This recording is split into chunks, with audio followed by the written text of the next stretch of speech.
Professor doctor محمد ضیاء الحق، آپ کے جذبے کہیں فروزہ ہیں تو کہیں فرحاں، کہیں خاموش کہیں مدہوش، کہیں منہ زور تو کہیں سمندری جوار بھاٹوں کی طرح پرشور۔ آپ کی اخلاص عمل کو دیکھ کے محسوس ہوتا ہے کہ آپ کی کام کرنے کی لگن ابھی شروع ہوئی ہے، ختم نہیں ہوئی۔ ابھی اخلاص کا بینک دیوالیہ نہیں ہوا، یہ ایک خلا نورد ہے، نئے ستاروں کو کھوج لگاتا رہتا ہے اور اپنے ہمراہ چلنے والے بے شمار سیارتوں کو پیچھے چھوڑتا رہتا ہے۔ درویش منش ہیں مگر درویشی میں توانائی ہے، دل میں صوفیانہ دانائی ہے، آپ کے پاس لفظوں کی کشید ہے اور تجربات کا نچوڑ ہے۔ تشریف لائیں اور ہمیں خیالوں کے اجالوں میں لے جائیں۔ جناب ڈاکٹر محمد ضیاء الحق، پروفیسر ڈاکٹر۔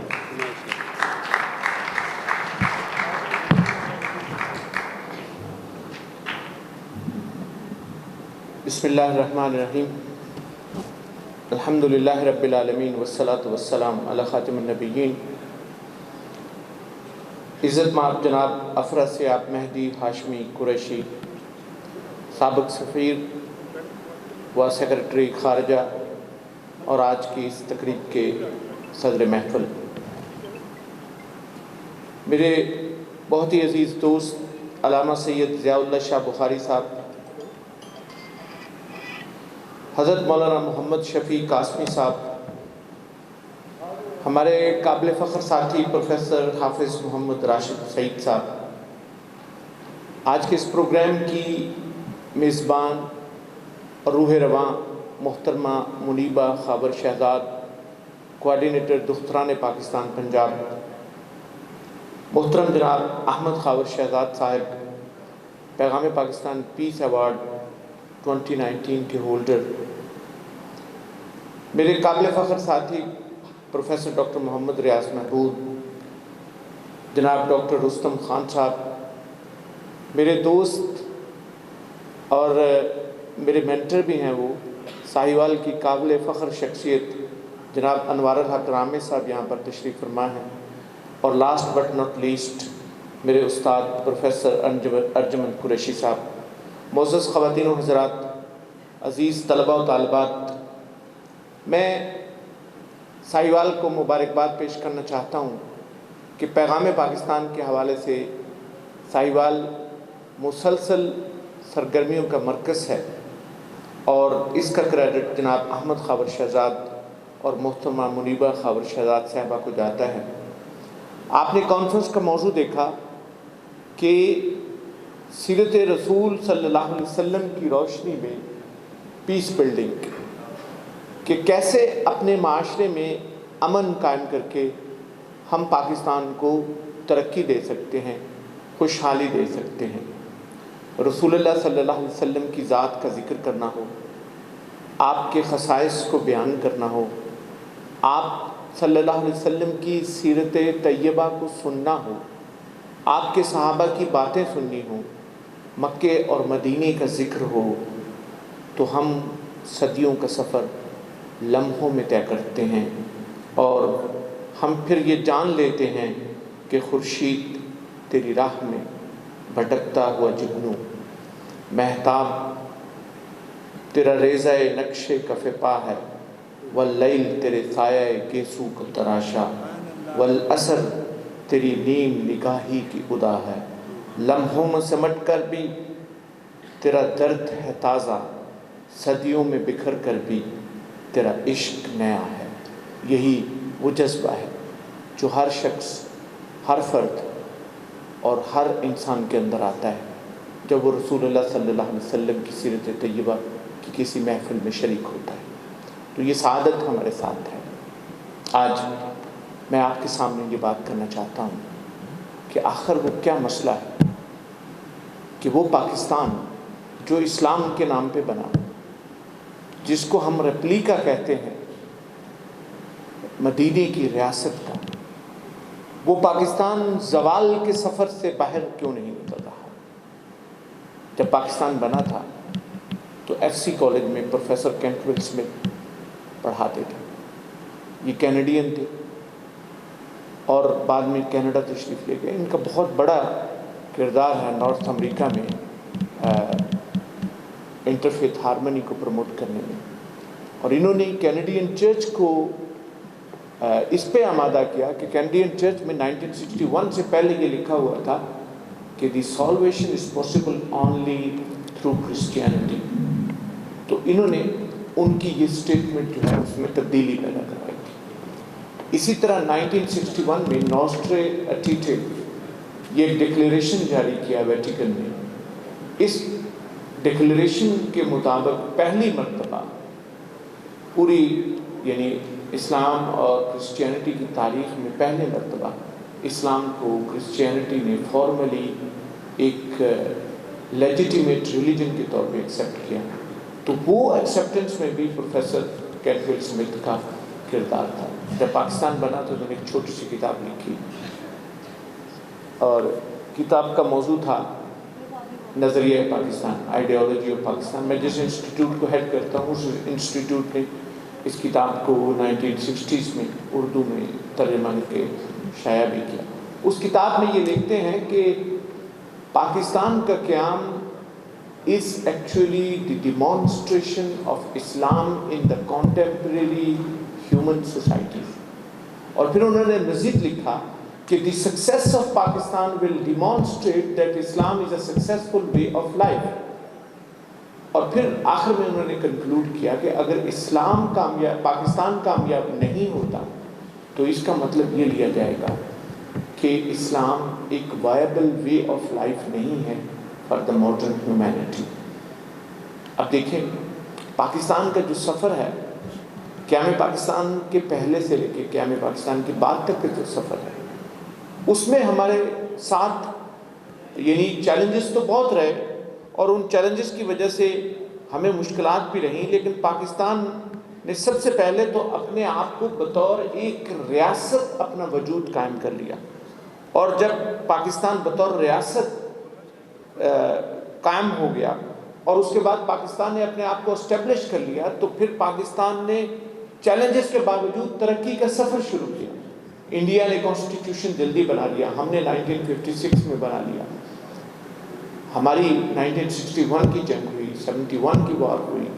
ان تمام کرائسس سے ہم کسی نہ کسی طرح نکلتے رہے. پاکستان ایشیا میں ایک ترقی کا سنگ میل کے طور پہ ابھرتا رہا اور 90s تک جی ڈی پی اے میں بھی ہم سب سے آگے تھے، ہیومن انڈیکس میں بھی ہم سب سے آگے تھے، سوشل سیکورٹی اور سوشل سٹیبلٹی میں بھی ہم سب سے آگے تھے. اور پاکستان کا ڈیفنس بھی مضبوط ہوتا رہا. اور تو اور کھیلوں میں بھی آپ دیکھیں تو ہمیں کبھی کرکٹ کے ورلڈ کپ کی جیت کی خوشی ملتی تھی اور کبھی ہاکی کے تمام ٹائٹلز پاکستان میں آتے تھے. اور جنوبی ایشیا میں پاکستان ٹورزم کا مرکز تھا. وہ پاکستان جو ٹورزم کا مرکز تھا وہ ٹیررزم کا مرکز کیسے بنا؟ یہ سوال ہے انٹلیکچوئل سے. اور ہمیں دوبارہ سے ٹیررزم سے ٹورزم کی طرف پاکستان کو لے کے آنا ہے. تو 90s کے بعد آخر کیا ہوا کہ خوشیاں ہم سے روٹ گئی اور اب ہماری حالت یہ ہے کہ قافلے خاک ہوئے دشت میں کتنے، قافلے خاک ہوئے دشت میں کتنے، کاش خوشیوں کی طرح درد بھی ہجرت کرتے. ہماری اس وقت کی جو صورتحال یعنی آپ دیکھیں اگر آپ دنیا کے 10 ان ممالک کی فہرست بنائیں جنہوں نے ترقی کی ہے، کمزور ترین چھوٹے چھوٹے ملکوں کی فہرست بنائے اور 10 ان ملکوں کی فہرست بنائے جنہوں نے زوال اختیار کیا ہے، تو ہمیں آسانی سے سمجھ آ جائے گی کہ روانڈا، ایتھوپیا، بنگلہ دیش اس قسم کے چھوٹے چھوٹے ملک اگر ترقی کر سکتے ہیں تو 1990 تک دنیا میں ایشیا میں خاص طور پہ جو سب سے اہم ڈیسٹینیشن آف ڈیولپمنٹ تھا آخر اس کو زوال کا شکار کیوں ہوا؟ یہ کوئی راکٹ سائنس نہیں ہے، اس میں کوئی بہت پیچیدہ چیزیں نہیں ہیں. اس میں سیدھی سادی بات ہے کہ ہم نے رسول اللہ صلی اللہ علیہ وسلم کی سیرت کو نہیں اپنایا، ہم نے اس طریقے کو نہیں بنایا جس طریقے کو رسول اللہ صلی اللہ علیہ وسلم نے اپنایا. پاکستان ایک کرائسس ڈریون سوسائٹی، کوئی کرائسس ختم نہیں ہوتا. ہم ریئیکشنری ہیں. رسول اللہ صلی اللہ علیہ وسلم پرو ایکٹیو تھے. آپ صلی اللہ علیہ وسلم نے مدینے ہجرت کرنے سے پہلے عقبہ کے مقام پہ جو 3 بیعتیں کی تھیں وہ بتاتی ہیں کہ رسول اللہ صلی اللہ علیہ وسلم کس قسم کا سماج بنانا چاہتے تھے. ایک پرو ایکٹیو، پرامن، کرائسس کو ختم کرنے والا سماج. اور مدینے تشریف لانے کے بعد آپ صلی اللہ علیہ وسلم نے سب سے پہلے میثاق مدینہ بنایا. جنگ بدر ہوئی، جنگ احد ہوئی، جنگ خندق ہوئی. رسول اللہ صلی اللہ علیہ وسلم نے سمجھ لیا کہ جنگوں سے ہم نے اپنے آپ کو تو بچا لیا ہے. بے شک رسول اللہ صلی اللہ علیہ وسلم کے صحابہ جو ہیں انہوں نے ان جنگوں میں بہادری کے جوہر دکھائے، اسلام کے پرچم کو سربلند رکھا، لیکن جس عظیم الشان تہذیب و تمدن کی بنیاد رکھنے کی ضرورت تھی وہ جنگوں کی وجہ سے قائم نہیں ہو سکتی تھی. چنانچہ رسول اللہ صلی اللہ علیہ وسلم نے اپنے صحابہ سے مشورہ کیا. یہ سرخسی کی کتاب ہے المبسوط، یہ فقہ اسلامی کی سب سے معروف کتاب ہے. اور امام سرخسی جو ہے یہ سینٹرل ایشیا سے تھے. وہ اس میں لکھتے ہیں کہ صلح حدیبیہ کے لیے جانے کا جو فیصلہ ہے یہ بہت سوچا سمجھا فیصلہ تھا، اور صلح کے لیے جانے کے لیے تیاری یہ کی گئی کہ تمام اسلحہ رکھ دیا گیا، حتیٰ کہ وہ روٹین کا اسلحہ جو عرب سفر کرتے ہوئے اپنے ساتھ رکھتے تھے وہ بھی رکھ دیا گیا، کیونکہ ہر صورت میں صلح مکے والوں پر امپوز کرنی تھی. اور رسول اللہ صلی اللہ علیہ وسلم یہ طے کر چکے تھے کہ جب تک صلح نہیں ہوگی اسلام نہیں پھیلے گا اور اسلامی تہذیب و تمدن کی بنیاد نہیں رکھی جائے گی. اور جانوروں کے کان کاٹ دیے گئے، اور بنیاد اس عمرے کی وہ ٹریڈیشنل کسٹمری لا رکھا گیا جو عربوں کے ہاں پریویل کر رہا تھا صدیوں کے. اور وہ لا یہ تھا کہ جو حج کے لیے یا عمرے کے لیے بیت اللہ آ رہا ہے اس کو نہیں روکا جا سکتا.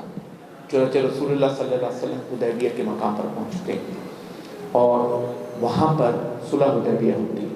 بظاہر اس کی شرائط جو ہیں وہ مسلمانوں کے خلاف ہیں. رسول اللہ صلی اللہ علیہ وسلم مسلمانوں کو حکم دیتے ہیں کہ آپ قربانی دیں، آپ حجامت کروائیں، اور آگے سے خاموشی ہے. تو اس پہ رسول اللہ صلی اللہ علیہ وسلم کی زوجہ محترمہ حضور صلی اللہ علیہ وسلم سے کہتی ہیں کہ آپ یا رسول اللہ خود پہلے اپنی حجامت کروا دیں، آپ قربانی دیں. جب حضور صلی اللہ علیہ وسلم نے قربانی دی تو صحابہ اس نقش قدم پر چلے، لیکن کئی صحابہ بوجھل دل کے ساتھ واپس آ گئے. اب اس کی حکمت کا کسی کو نہیں پتا تھا، اللہ اور اس کا رسول جانتا تھا کہ یہ اس چیز کی بنیاد تھی جس کے متعلق بعد میں قرآن پاک نے فرمایا کہ جاء الحق وزهق الباطل ان الباطل کان زہوقا. اور تاریخ دان کہتے ہیں کہ صلح حدیبیہ سے لے کے فتح مکہ تک کا وہ وقت تھا جس میں رسول اللہ صلی اللہ علیہ وسلم نے اس معاشرے کی کایا پلٹ دی. جنگوں کے ذریعے زمینوں کو فتح کیا جاتا ہے، جنگوں کے ذریعے شہروں کو فتح کیا جاتا ہے، جنگوں کے ذریعے، اور کیا جاتا تھا. آپ تو شاید یہ بھی ممکن نہیں، لیکن رسول اللہ صلی اللہ علیہ وسلم نے اپنی سیرت طیبہ کے ذریعے لوگوں کے دلوں کو فتح کیا. چنانچہ جب مکے والوں کو موقع ملا، ان کو یہ احساس ہوا کہ یہ ہے رسول اللہ صلی اللہ علیہ وسلم کی سیرت طیبہ، یہ، اور اس کو تو جانتے تھے، وہ جانتے تھے کہ رسول اللہ صلی اللہ علیہ وسلم سچ بولتے ہیں، رسول اللہ صلی اللہ علیہ وسلم جھوٹ نہیں بولتے، رسول اللہ صلی اللہ علیہ وسلم جو کچھ فرما رہے ہیں یہ حقیقت ہے. تو نرمی کے ساتھ، ریئیکشنری مائنڈ سیٹ کو ایک طرف رکھ کر امن کے ساتھ جب انہوں نے رسول اللہ صلی اللہ علیہ وسلم کے پیغام پر غور کیا تو ان کے سامنے کوئی اور راستہ نہیں تھا، صرف ایک ہی راستہ تھا، اور وہ اسلام میں داخل ہو گئے چوک در چوک. اور اس کے بعد مکہ فتح ہوتا ہے. اور دیکھیے فتح مکہ کی کہانی دنیا کی سب سے بڑی عظیم کامیابی کی کہانی ہے، کیونکہ اس میں دل مفتوح ہو رہے، زمین نہیں، جاگیر نہیں، اقتدار نہیں، لوگوں کا دل وہ مطیع و فرمان ہو رہے ہیں.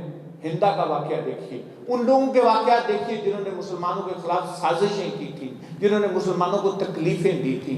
ہندا نے حضور صلی اللہ علیہ وسلم کے چچا کا کلیجہ چڑھایا تھا، پردہ کر کے حضور کی خدمت میں حاضر ہوئی فتح مکہ کے موقع پر. رسول اللہ صلی اللہ علیہ وسلم نے کہا ہندا میرے سامنے نہ آنا، میں جب تمہیں دیکھتا ہوں تو مجھے اپنے چچا یاد آتے ہیں.